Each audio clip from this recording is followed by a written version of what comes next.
What's going on, guys? Kyle here from Guidewise. In this video, I will show you how to use ClickUp Docs for team collaboration.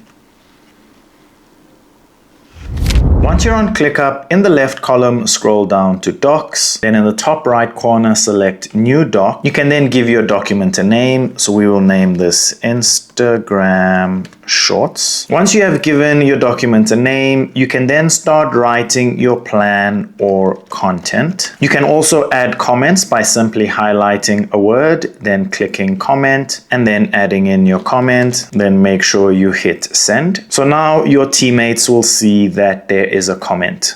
You can also tag people by highlighting a word, going to comments again, and then selecting at, and then click the person that you would like to tag. This keeps everything connected and organized. If this video helped, make sure to give it a like and subscribe to Guidewise. Thank you for watching, and I'll see you in the next one.